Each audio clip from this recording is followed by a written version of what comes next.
everybody, and welcome to Literary Lushes. We're your hosts, Megan and Samantha. Hello, everyone. Today we're going to be talking about Janet Evanovich's book, One for the Money, which is the first book of the Stephanie Plum series. It was Megan's recommendation. Yes, my dad actually got me started on these. He loved reading, and he told me that this was a great book, and it was really funny, and he thought I would enjoy it, so he bought me the 3-book paperback collection, and I just read right through it. And then when we were talking about different books, I was like, this is a funny one that's super easy, lighthearted. So I'm really excited to talk about the book because it takes place in New Jersey, which, as you guys have seen from our drink video, I was repping a, what does my shirt say? A Jersey Empire shirt. I'm born and raised in New Jersey. I did not move down to Florida until after I graduated high school. So although I've lived in Florida for, oh my God, almost as long as I lived in New Jersey, I am still a Jersey girl at heart. So. Yankee. Yeah. So I was really excited about that. But before we delve more into the book, let's talk to you about the delicious drink that we are currently imbibing. I'm enjoying this a lot. This is the blackberry daiquiri. And it is very delicious. We chose it because at the end of the book, spoiler alert, she buys a daiquiri maker. The only thing that we changed about this versus the book is her daiquiri was obviously a frozen daiquiri, and we decided to make ours just over ice. Yeah, so it's shaken, not stirred, not frozen, not blended, but equally as delicious. And we use blackberries instead of the traditional strawberry. And if you didn't catch the video, you definitely should go back and watch it. Samantha does a great job shaking the shaker. So it's definitely worth going back and watching. And all the way till the end so you could see our wonderful bloopers and really spastic outtakes. Yeah. Yeah. We're not going to tell you exactly what they are because you have to go watch it. That would spoil the fun. Yes, but it is kind of funny. Because we are losers. So. I'd say graceful lushes? Yes, we're very graceful. As graceful as a lush could be. Yes, because graceful and drinking go hand in hand. Oh, absolutely. Right. Yes. We're talking today about One for the Money. And Megan, how do you pronounce the author's last name? I'm not even going to try. I give up. Evanovich. Yeah. Yes. we had. Please don't be mad, Janet, if you ever listen to this, because I just can't pronounce anything. I mean, she could have come on the show and corrected us, but somebody didn't respond to my email. Well, it's okay. We can't have every author. I know. Yeah. It would have been fun to have her insight, though. Yes. This one, because it was a fun book. So, like Megan said, this book, it involves daiquiris. It involves Jersey. It involves a former lingerie buyer turned bounty hunter named Stephanie Plum. Involves sexy men. Guns. Violence. Gerbil. A gerbil. Hamster. Some sort of rodent that you keep in a cage. I'm not really sure. Family. Fast cars. Loose women. Explosions. And a lot of funny. A lot of laughs. Mm-hmm. Hookers. Loose women. Oh, you said loose women. Sorry. Loose women and hookers are two different things. Loose women do it for fun. Or hookers get paid. Okay, true. They are entrepreneurs. Yes. And it takes place in the 90s. Wait, the 90s? It takes place in the 90s. Are you sure? It takes place in the 90s. Because she wears spandex, a sports bra, and like an oversized t-shirt like every day. Every outfit description is that. And then she's like, and I threw on like some really subtle blue eyeshadow, fluorescent pink blush, and like magenta lipstick, and that's my like go-to day wear. I thought that's how all people from New Jersey dressed. All right. Isn't that what Snooki wore? Okay, I did not watch Jersey Shore, but I'm pretty sure she wore blue eyeshadow. I've actually never watched Jersey Shore either. Just on principle, I've never watched it. Well, I guess it's a stereotype that I need to learn that it's not accurate. Just because I'm rocking the Snooki poof right now in my jersey. I love doing the poof. The poof. It gives you so much volume. I'm not religious, but the higher the hair, the closer to God. Yes. Mm-hmm. Yeah. So yeah, it takes place in the 90s, which of course... That's why there's no cell phones. Exactly. my first list of things that I wanted to talk about was the lack of technology. Now, you said she basically, and by she, Janet Evanovich, cranks out a book in the series about once a year. I believe so. Well, now I guess it's once a year. I'm sitting here thinking it's like once every 6 months. I think they're at like number 22 right now. I'm currently on 13. Okay. I try to read about 2 or 3 a year. Okay. To catch up. Okay. So I'm going to try really, really hard not to say spoilers. If you say something I don't know, we'll just cut and nobody will be the wiser. So there's a lot of things, like when I was going back, I was like, oh, that's odd. That's weird. I forgot that happened. And like, even though I just read it, I'm like, oh yeah, there was no cell phones in this one. And oh yeah, there was none of this. And then you were saying like answering machine. And I'm like, oh yeah. Yeah, the answering machine, I mean, we are both born in the 80s. And so late 80s. So I have, vivid memories of answering machines. And I remember like my brother and I being so excited when we could record like a new message for the answering machine. Hi, the Rousnecks aren't in right now. Please leave a message after the beep. Beep. Just kidding. Yeah. No, for real now. After the beep. Yeah. And then like coming home being like, oh my God, we have messages. And when like *67 and *69 became a thing. For those of you who are millennials. I mean, we're technically millennials, I guess. Anyway, for those of you who are in the 21 to 30 or younger age bracket. Oh, bless your heart. That the *67 was a way to, or *69, one of them was a way that you could. *69 was a way that you could get the number of the person who called you. Yes. If you missed the call. And you didn't have an answering machine. Or if someone called you and was pranking you and hung up on you, you could hit that and it'll call them back. Yeah, because... Before caller ID. We didn't have caller ID. So imagine the nightmare of always having to pick up your phone because you know who called. Oh, then you'd have the people trying to sell you things. And, although, you know what was very different and was awesome about the back then with the phones? Is that if you got angry, you could slam it on the hook and they would hear the slam on the other end. Nowadays, hitting the end button just doesn't give that same. And no one's going to unless you like phone. Throw your phone before you hang it up. No one's going to do that. I'm not doing that. You can. And do you remember? Maybe it was just a Jersey thing, but we had like the secret 3-way calls. Oh no, we always did that. What drama that fucking caused! I just didn't have enough friends. My sister did it. I didn't have any friends. But then you would do it. You would get your best friend on the line, and then you'd call a boy that she liked and ask him. And she would be on mute. Yeah. So he wouldn't know. And then you ask him if he likes her. Mm-hmm. Oh my gosh. Or like straight out of Mean Girls, you would call another friend to ask like what was really going on. It was a fucking nightmare, and you never knew because there was no way of knowing if someone else was on the call. Yeah, so it was a nice blast from the past, going back to the 90s, especially with the spandex and the t-shirts. And it's just funny because, like, in the book, right, she decides to become a bounty hunter. So she goes to her sleazy cousin Vinny, which... Oh, my. Sorry, I, interrupted you. I completely forgot how sleazy he was. Like, they always mention how, like, he's just sleazy, but they don't go into detail. Like they did the first book, and I was just like, so you never really find out what the duck story's about? No, but I can only imagine. Okay. You know what? I don't even want to imagine. That's just gross. When I saw that, I was like, oh, man. I'm just morbidly curious. But yeah, and of course, I love the movie My Cousin Vinny, so I'm like, of course she has a cousin Vinny. Of course. But yeah, so she goes and she becomes a bounty hunter and knows nothing of the trade. And we have the benefit of knowing Dog the Bounty Hunter and his TV show. Yes. So I've only watched that show like twice, but I saw commercials. Yeah, and I've just kind of like used like the little bit I saw up there to put myself in her like frame of mind. But imagine no cell phones, no Google, no social media. You can't even like go on YouTube to be like, how do I bounty hunt? Like nothing. What a nightmare. I guess the good thing, the small town that they live in, the Burbs. It's a smaller town.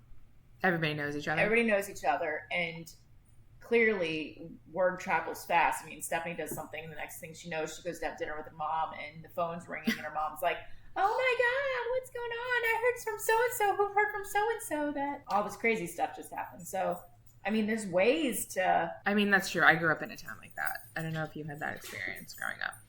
No. I grew up in a small town in New Jersey. It wasn't even a town. We didn't even have a post office, so it was technically a borough.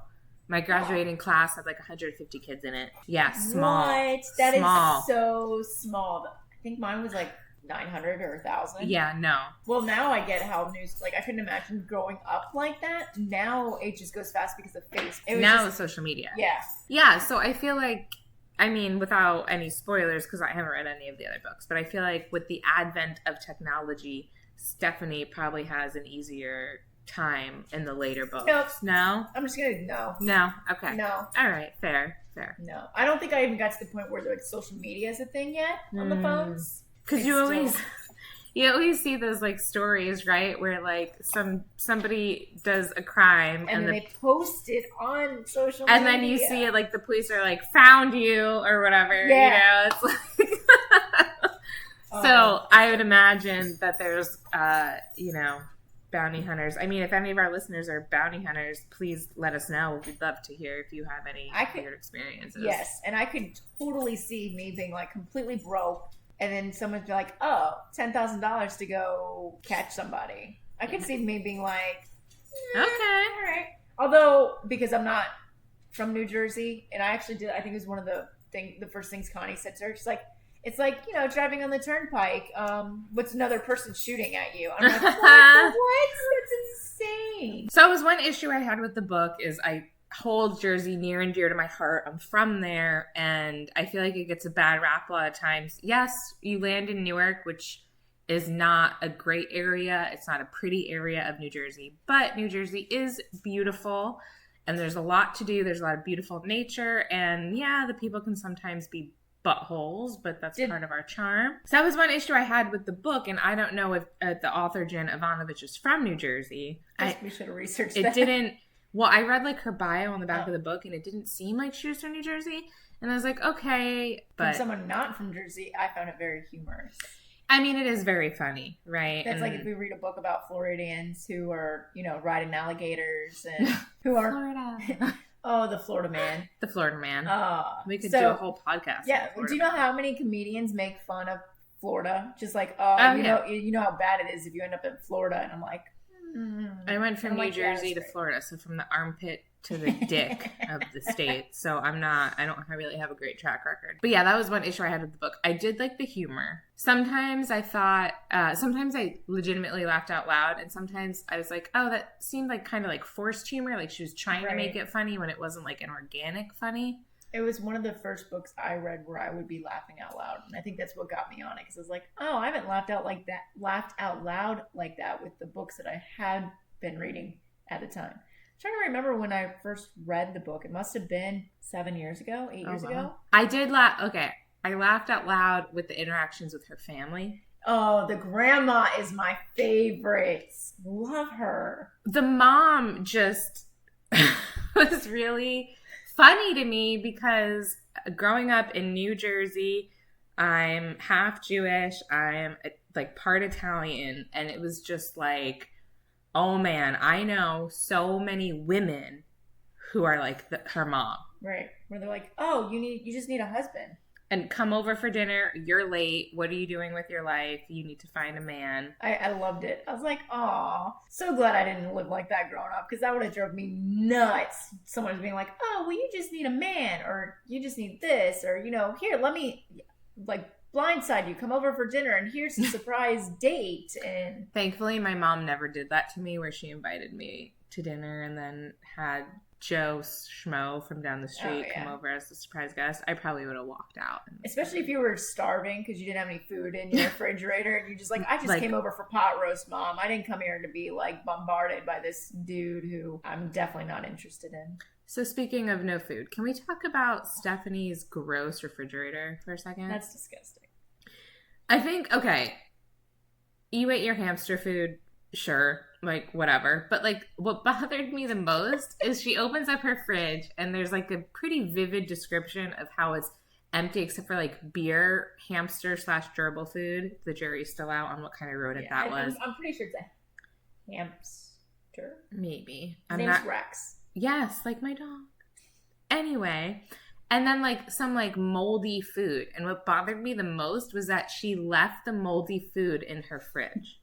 Is it just me? That's pretty gross. Okay. That just grossed me out. I think it was just at one of the point in her life where she's just like looks at it and she's just like, I don't even know anymore. This is my life, and just closes the fridge. Like she just gives up. I'm eating hamster food and drinking beer. I'm done with today. Yeah, that's what I'm gonna go with. Her state of mind.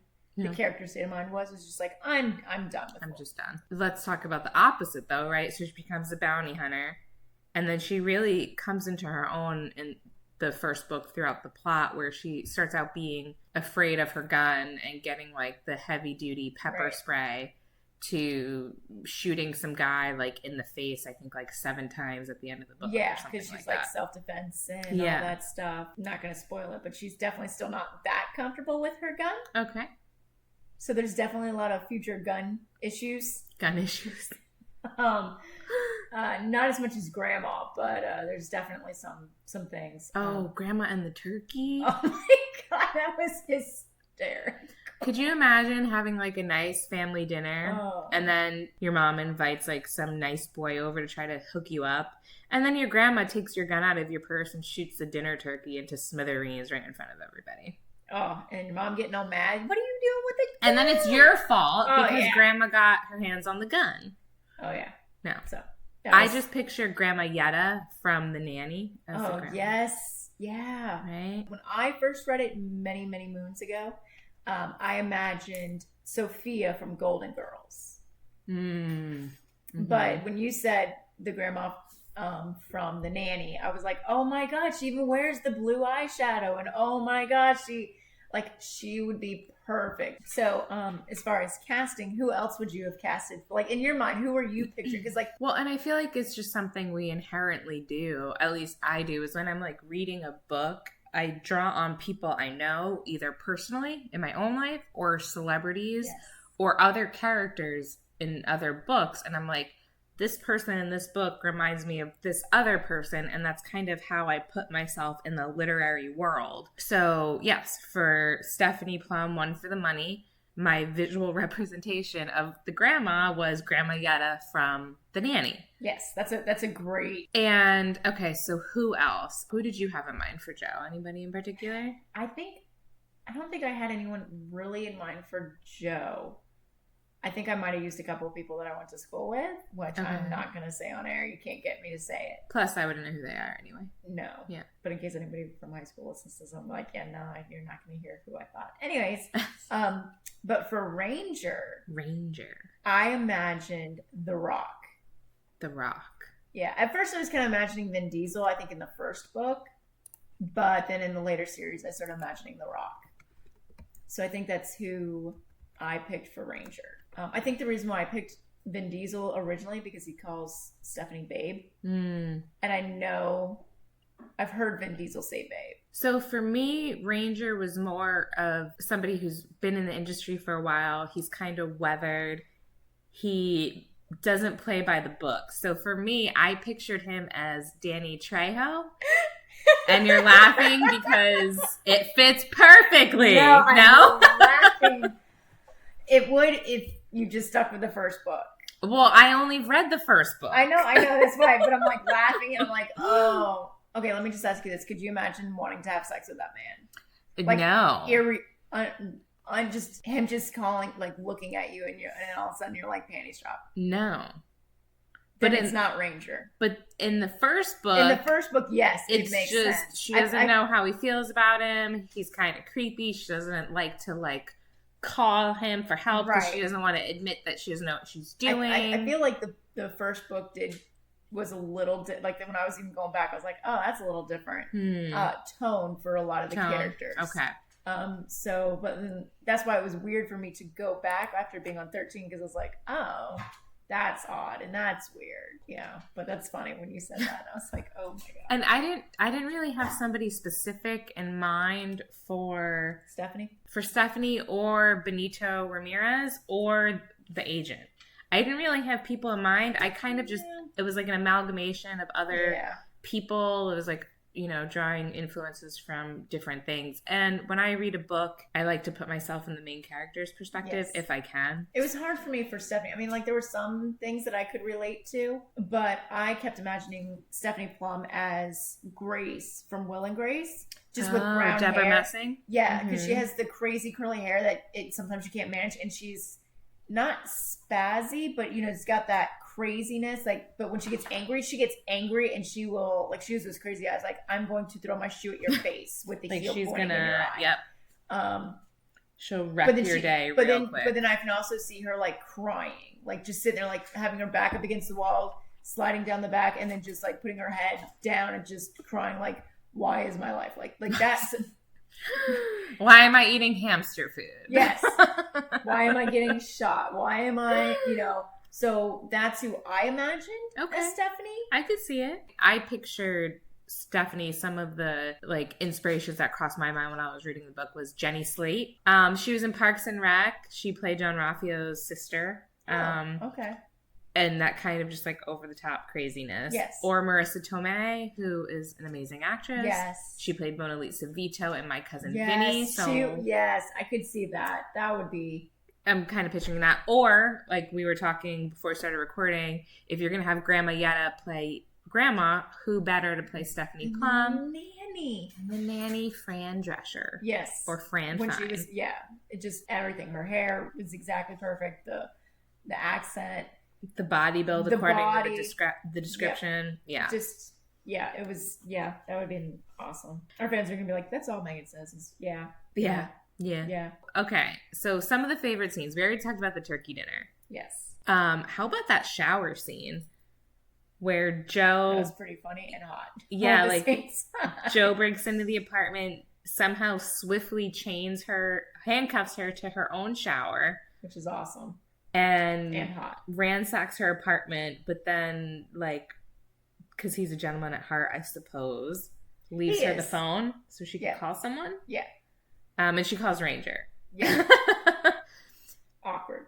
I do like that the author, Janet Evanovich, because I'm reading this scene and I'm like, it's a stupid shower bar. Just like pull it down and you're free. So I am glad that she acknowledged that it was apparently like stuck in place or something. Yeah, we have one of those. It's like locking because probably sure you're not supposed to do this, but I threw my towel over that bar. And so for the longest time, it would knock it down. Because again, graceful. Mm-hmm. So we actually have these things that pretty much lock it into place. Gotcha. So that it can't. It's like a thing that's mounted to the wall, and then you put it in, and then you twist it, and it locks it. It just locks it. But I couldn't see why she wouldn't be able to slide. I mean, unless it was like permanently mounted. But then that, I don't know. I'm sure there's something like that permanently. And it was an apartment, so I'm thinking like, oh, okay, maybe it's like a bar that just goes like right into the drywall or something.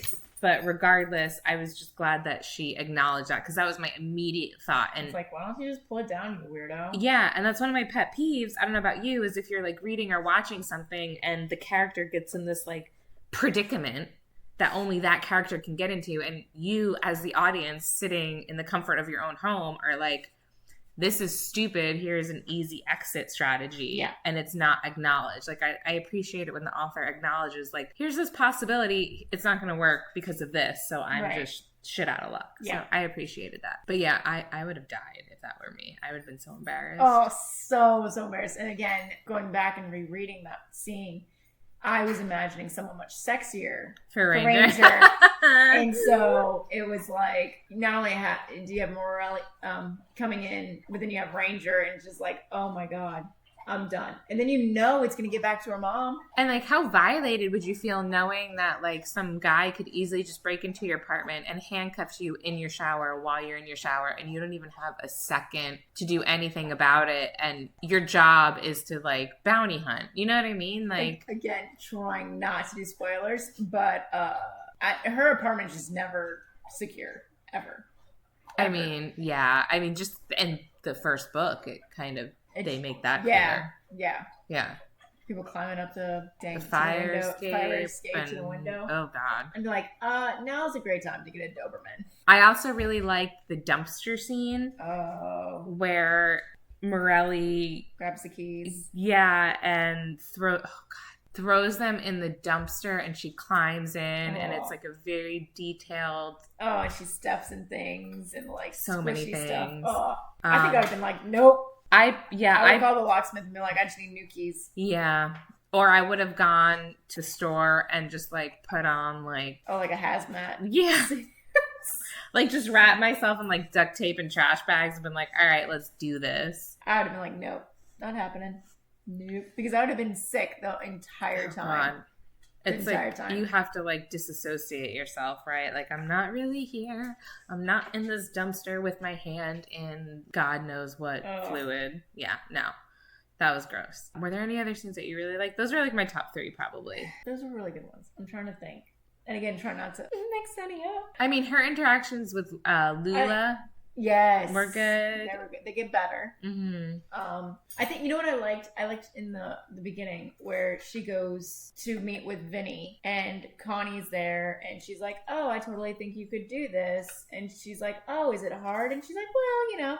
She's like, well, you do occasionally have people shoot at you. And she's like, well, I don't want anybody really shooting at me. And she's like, well, it's just like being on the turnpike. You just eventually get used to being shot at. And what's one more person shooting at you? And so I was like, oh, that's not normal. And so that's not normal. And I'm pretty sure that's not how it is in New Jersey. But it was maybe in some parts. I don't know. Not where I grew up. But it just the way people use guns in this book as an accessory and more like probably how I use my sunglasses is how they use guns. Like, I mean, we live in Florida, right? People use guns a lot. Right, but just the way, it's just why everybody's like, oh, I'm packing too. I'm packing. Oh, yeah. And then people are just like, I'm going to shoot at you and I'm going to shoot at you. Like, they're mad at you and they pull out their gun. Not like, and I'm talking about like girlfriends just being mad at their guy for talking to another woman and they pull the gun out kind of thing. Like, I was like insane. Yeah, just like over the top. A little much. Yeah, so different than anything I've ever experienced, but. So, yeah, I think those were some of my favorites. And just grandmas. And then dad being over grandma and just being like, no, I'm just going to sit here and watch my football. There were a couple of scenes in the book that made me feel like borderline violated, even though it was like a work of fiction. And it was pretty much any time the boxer Benito Ramirez was involved. Yes. Him so creepy. Stalking Stephanie, coming to her apartment, leaving her the creepy voicemails, how he would... I got goosebumps when you just described that. Yeah, how he would abuse the other women and how everybody in the community would turn a blind eye because he was like a celebrity. And that really, especially in today's day and age, really like creeped me out and rubbed me the wrong way because you hear all of these stories all the time. I'm glad he was arrested at the end. Spoiler alert. The same thing here, like, oh, you know, the agent covered up and did a lot of stuff and he was just a tool just because, you know, that's his cash cow. So that, like, you know, really made me feel like uncomfortable reading that, and I think it was necessary to get the point across. Like, well, and you needed to hate him and be like understanding how Stephanie was afraid of him, but then also not wanting to show that she's afraid of him either, because once you show that, then he gets off on fear. Yeah, and so as much as I didn't like that character, I thought he was completely well written. And to get across the relationship between him and the agent. Yes. Because for a lot of it, he's a red herring where you're like, okay, it seems like all signs are pointing to him being the one who killed Carmen, who framed... You're like, oh, it's so him, it's so him. And then you're like, oh, no. No, he was just the brawn, not the brains. Yeah. He creeped me out. I don't know. But, end of the book, happy ending. Yes. She shoots the agent. Spoiler alert. And then she was like upset, like, oh, should I have done something else? And Joe's like, no, because if you didn't, he would have killed you. Mm-hmm. And so, like, helping her being like, no, you did the right thing. And here's some pizza. Jersey pizza. And so it's pretty good. I thought it ended differently than I remembered. I was like, oh, that's all that happened? Like, I thought something else happened. And I'm like, oh, that must happen in the end of the second book.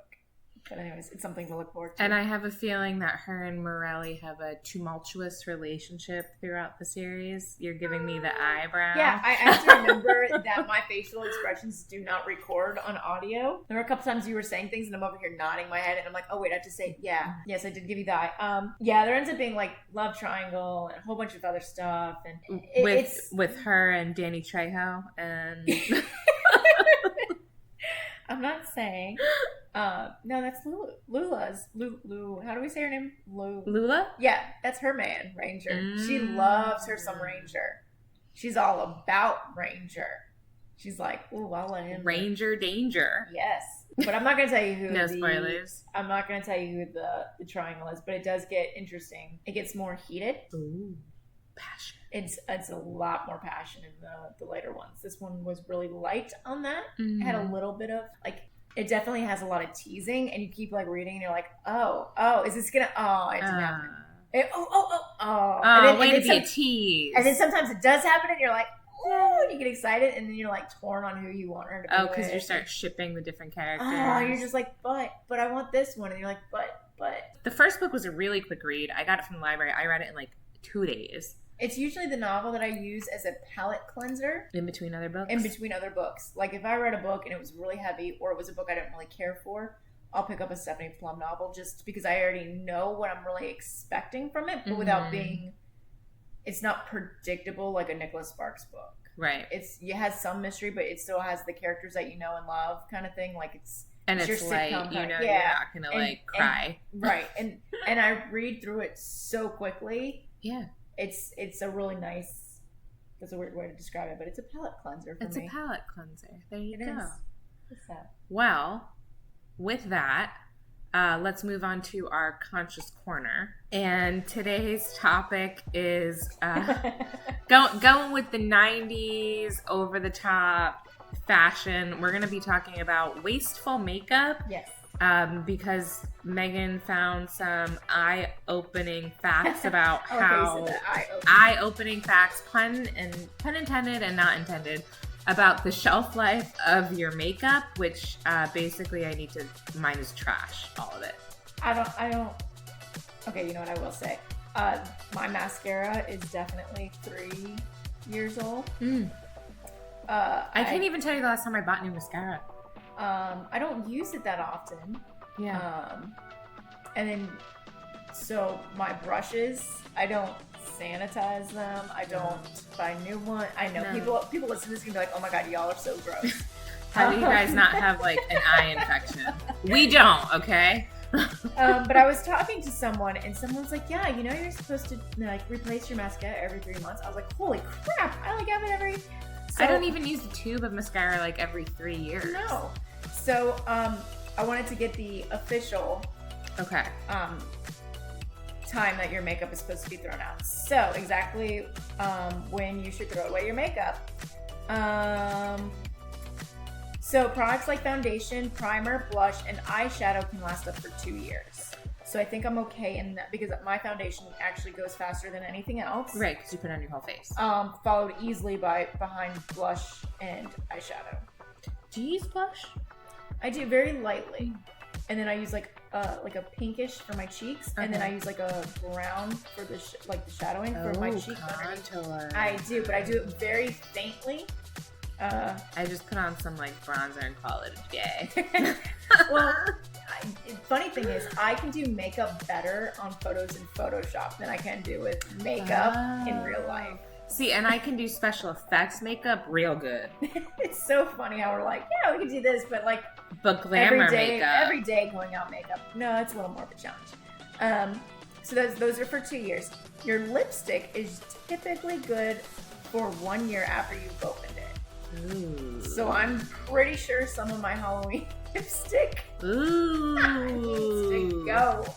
So I mean, I've definitely used stuff that's like, I'm not even going to say hold, but more than that, and it's been fine.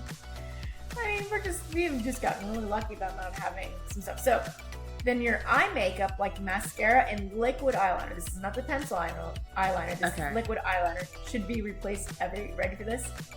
3 months. No. Well, okay, so I don't really use liquid eyeliner. I am, again, not that talented. And I've tried to use it, and it just goes right in my eye. I love liquid eyeliner compared to pencils because I feel like I'm poking my eye out with the pencil. Oh, see, when I do my liquid eyeliner, it just, maybe like my eyes like tear up, and it just like, the like color just ends up like in like my tear ducts and stuff. Like it doesn't like stay on like the eye. Yeah. So I prefer the pencil, and I get like the super fucking cheap ones. I've had the same one probably for like 10 years. Probably for like 10 years, okay? So it's fine. The pencil eyeliners can last up to a year. But you sharpen them. Like the majority of it isn't even like exposed. Oh God. I don't know. I should be blind by now is what you're saying. Yeah. Okay. And then with all products, you're dipping makeup brushes or using, like dipping your beauty fingers. blenders. Yeah. You'll want to make sure that you're regularly sanitizing them and make sure you're cleaning your brushes. I don't really, to prevent spreading bacteria. I guess I do kind of clean the brushes just to make sure like the colors are off, if I'm switching. I mean, I'm not like steam cleaning them or anything, but, well, I do after like Halloween, so I guess I clean them thoroughly like once a year. Oh, that's more than I do. I kind of like, I take it and like, I will use my hand to like clean it off. Like if I go from one color to the next, I mean, when you have like whoever's listening to this, if you want to get me a nice Christmas gift, I guess get me a nice brush set and like a cleaning brush and a cleaner thing. Is that a thing? Cleaner, yeah. Oh, okay. They make like I think they're like silicone pads and they have like bumps on them. I've seen it in like you put like soap or whatever, and then you like. I'm imagining. I'm doing a hand motion that nobody can see, but like you like brush on the pad to get like the sudzies and stuff. Yeah, I've seen it on Instagram because clearly I know what I'm talking about with makeup lifespan. I'm imagining women out there, or men, depending, are sitting out there shaking their head. Makeup tutorial. Yeah, oh yeah, that'd be great. Are sitting out there going, "What the heck? These people are so gross." And then also, the last tip I have for you for us is you throw out your mascara when it becomes dry. Same thing with your liquid eyeliner. Makes sense. And do not add water or, ready for this, saliva. Ew. Don't know why anyone would add saliva, but don't add water or saliva to it. The FDA warns. Both can add bacteria to the product, which can lead to eye irritation. Yeah, like first of all, I would never spit in my own eye. So why would I use saliva on like my eye makeup? I don't know. You know how people used to take their contacts and when they fell out, they would put it in their mouth so it would get it all moistured again and then stick it in their eye? And no. Like, who do you know who does that? Name names. I'm not. It's gross. I'm like, I get taking some water and dripping it into your contact if you like came really desperate, but I'm not spitting. Saliva? Ew. Yes. So that was your conscious corner from Megan. Megan. And if anybody who listens here thinks we're gross, I apologize because I learned a lot. I did, and you know what? I'm definitely gonna go out and get new brushes and a new mascara because I'm pretty sure that needs to go. But my eyeliner is actually new because I accidentally left the cap open a little bit, just a little, not even like and it dried out, and I was like, dang it. Mm-hmm. So I did just have to go purchase that. And then my eyeshadow, foundation, blush are always they're always less than a year. I kid you not, when I used to photograph weddings and I would give advice to some of the brides, one of the brides was a makeup enthusiast, thank you. And she told me something that's cheaper than buying primer, and it's the exact same thing. And so I've been using it, but it's going to sound really weird. She told me, and I went out and bought it, and I was like, oh my God, this stuff's amazing. It's chafing powder relief gel. So like for like your chub rub? Okay. Obviously, I use it just for makeup. I'm assuming if you use it for the other stuff, you might want 2 different tubes. But yeah, it's got that same softness, and it's got the same SPF stuff. Like it's almost identical to face primer, and you can get a whole like tube for like $5 versus $50. Okay, for certain primers. Good to know. And like I said, I wouldn't have known that, but the makeup lady said this is what I use, and yeah. Well, I once I think I was doing the Medusa makeup for your Halloween I remember party. That Halloween party. And I went to one of the year-round like costume and makeup stores by us. And the makeup artist who was working there at the time, he was helping me pick the color tones for the makeup and everything. And I was like, look, man, like I'm going to spend an absorbent amount of time doing these scales on my face. I want to make sure they don't smudge. Do you guys have the makeup setting spray? Oh, I have that too. He goes, yeah, we do, but it's going to be really expensive. Honestly, just go to like Walmart or your grocery store and get Aquanet. Huh. That like hardcore hairspray.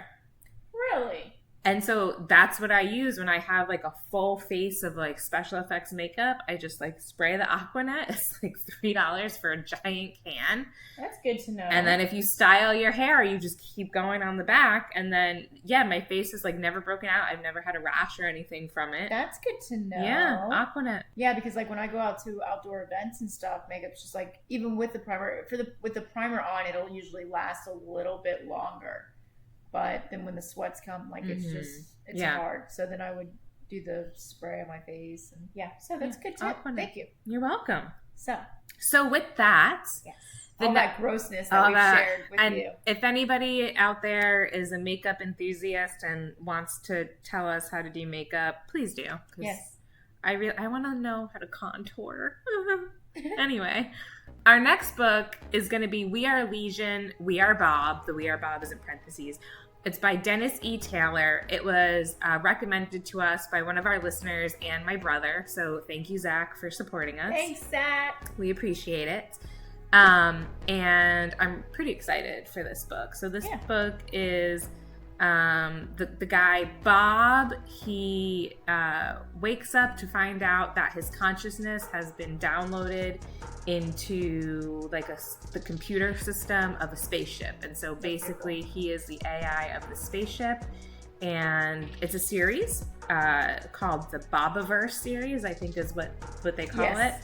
And so the series, I guess, is just him as AI in this spaceship, and it sounds really, really cool. It's by Dennis E. Taylor. He is going to be joining us for the episode. Oh, that's cool. That's exciting. Yeah, so we're back on track with our author guest stars. Pretty pumped for that. That episode is going to be going up on Thursday, October 17th. The drink video will be posted at some point before that. Obviously, the drink is to be determined. So make sure you get that book. You can get it on Amazon, probably the library, probably Audible, Barnes & Noble. You can follow us on social media to find out which drink we will be having with it. Yes. Be sure to give us a like, share, follow us. If you tweet about the show or post about the show, let us know using the hashtag #LitLushPodcast. We are officially on iTunes, Spotify, Google Play Music. We also are on Podbean, which is where we host our platform.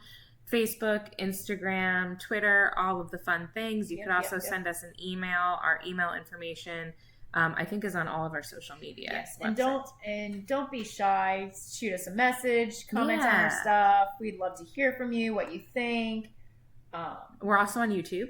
Tell us how gross we are for not washing our makeup brushes, and say how funny we are with our goofy outtakes. Say blooper scenes and all that fun stuff. And also, we are going to be introducing a new segment to our show. Yes. It's not going to be a regular segment. It's going to be just kind of when the opportunity presents itself. But it's going to be an author spotlight to shine some focus on lesser known and up and coming authors. So if you're an author who just had their first book published, or you've had a couple books published and you want to get your name out there, let us know, and we would love to have you on the show. Yes, absolutely. And with that, as we like to say, stay lively with your libations.